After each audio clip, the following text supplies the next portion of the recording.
Hello, thanks for coming. My name is Jennifer Hacker, and I'm in our last semester at Lipscomb University, and this class is all about problem-based learning. So I put together a unit that I would like to do at Freedom Middle School.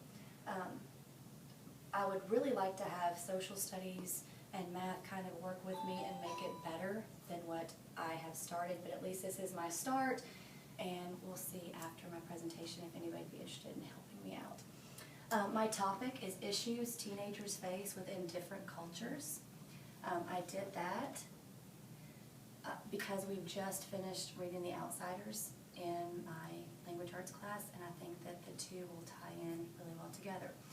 I am going to back up just to let you know what is problem-based learning. It's also known as project-based learning. So I've got some quick definitions. It is student-centered. The teacher becomes the facilitator, and the students actually come together and create the research. They do all of the work. They come up with a real-world solution for a problem that we have. It's obviously linked to standards, but it's a multiple of standards. You can tie in as many as you want to and not have to do that cookie cutter, this is for this is for this. It's all mixed in together. It's also cross-curricular, lots of standards, lots of subjects, which is what I would like for social studies and math to help me with. So that's kind of the gist of problem-based learning. My goals and outcomes are the students will research different issues that face teenagers today. Obviously, in The Outsiders, the greasers and the socias have a huge conflict. Theirs is more on their social status. And at Freedom Middle School, I think we have that same issue. We have a lot of cultural differences, and that causes tension in our school. And we also have a lot of economic differences, and I think that also causes. And the students get that. When we're reading The Outsiders, they start seeing the differences between themselves and their friends. So I'm kind of hoping that that will open everything up. They are going to participate in an interview with how their issue that they're going to research impacts a certain economic status or a cultural group. So that we'll talk about groups in just a second. They will journal their daily activities and their findings, and at the end they will present a multimedia project that they can share with their class. We'll also put it on our school website, and I'm hoping that we can share it with the elementary schools within our school district to help those students, since they're the same types of students that we teach. The Outsiders, I want the students to understand how different cultures face similar situations. If for bullying, certain ethnic groups do differently with bullying. So I want them to kind of be able to kind of step into somebody else's shoe, that whole empathy thing. Let them understand what it's like to be somebody else. With a PBL unit, you have a driving question. That's the one big question that the students kind of gear everything around. So my driving question is, how do social issues within various cultural settings impact today's students? All the students will watch a teen violence PowerPoint, and it gives a lot of the statistics on things and issues that affect our teenagers in Tennessee as well in the United States. After they watch that PowerPoint, the students are going to post their biggest takeaway or their most shocking statistic on Edmodo, which is a site that I use in my classroom for the kids to kind of post and share information with each other. They'll also respond to another classmate's post. So right there we can start that whole empathy. You know, what did somebody else take away? What did they think was so shocking about it? A way I think I want to engage the students is the Franklin City Police Department is very good about coming into school systems and talking to us. And there's a small task force here in our city, and I want them to come in and talk to my classroom. Let them tell the students what they see are the biggest issues that face teenagers. Is it bullying? Is it gangs? Is it homelessness? Whatever it is, and kind of let them have the children ask questions and get them started so they have something to go for their research. My initiating activities, my students are going to be grouped, which is going to be very hard, and I feel like it's kind of stereotypical, but I think it's the best for my outcome. I do want my students to be grouped with either their same economic status or their same ethnic background, just so that when they start interviewing people and researching, they're all on the same page. They all have the same background knowledge coming into it. Because once they share it with everybody, then everyone will be in that little melting pot. Once they've decided on an issue, they're going to see how their own economic and cultural issues help or hinder teenagers in general. And then they can find out how do other groups handle the same type situation. Obviously, the different things that they can choose. These are some of the social issues when I was researching that have a big impact on our teenagers. Drug addiction, homeless, teenage anger management, bullying, and the big new one, cyberbullying. That's something that's come into play more lately. Alcohol abuse, teen suicide.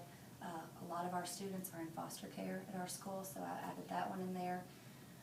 Teen pregnancy, which we've hit at our school as well. Gun control, obesity, and then domestic violence. They can add something else while they're researching if they want to, but these are just to kind of get them in that general direction. And these are a lot of the same topics that the police department will come and talk to them about. I went ahead and I'm going to give all of my groups these 3 websites. The first one contains information about gangs and our children, and it kind of gives them a lot of statistics and places for them to go to research that topic. There's another one on bullying, and it gives them some more websites.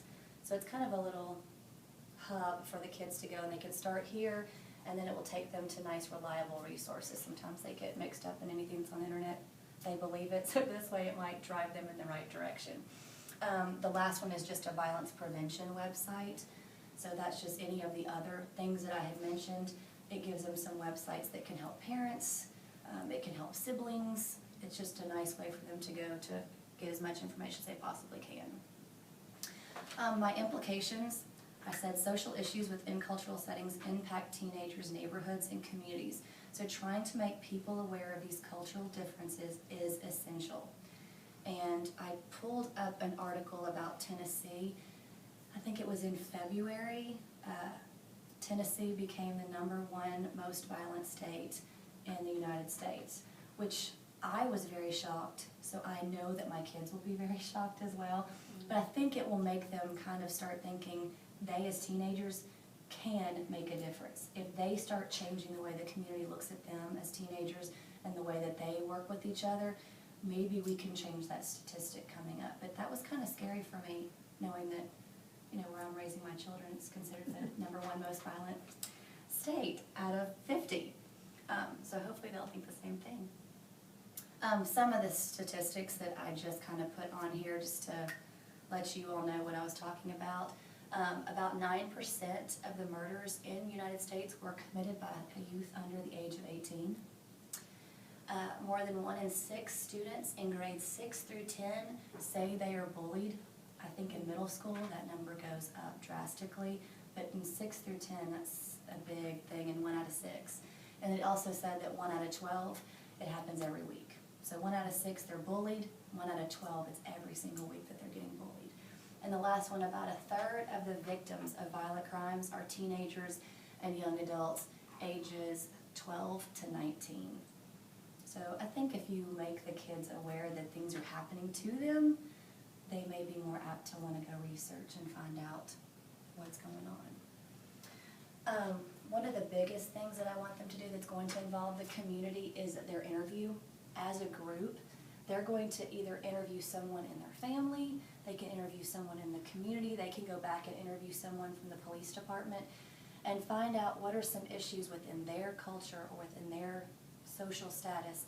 What is some huge issue that they deal with and how do they handle those issues? They can do the interview on Skype, they can sit down and do the interview. I would even let them do a phone interview for some of the kids that don't have a way to get to where they need to interview, or if they don't have a computer access.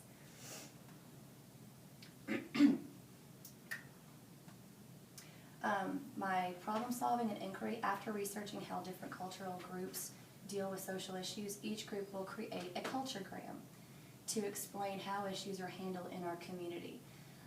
These culturegrams is what they will build their multimedia presentation around, so that they are helping other people just like them kind of understand what's going on in the world around them. So if my group doesn't think that this is a big deal or this is how I treat others, I want them to be aware of it. There's a lot of times that we think something's really bad, and it's something that's just an everyday occurrence within another culture. My culminating activity is their multimedia presentation of their culturegrams, and my hope is it'll be placed on our school website and also sent to, we have 4 elementary schools and an intermediate school, that I would like for it to be sent there for the kids to kind of read that as well. And I just put on here some different media that they can use for their final project. They can obviously do a PowerPoint like I just did. They can do a Prezi, which is a little more internet-based, iMovie, Movie Maker, or any other approved technology. Sometimes they come up with better ideas than we do. So that is my project for today. Thanks for listening.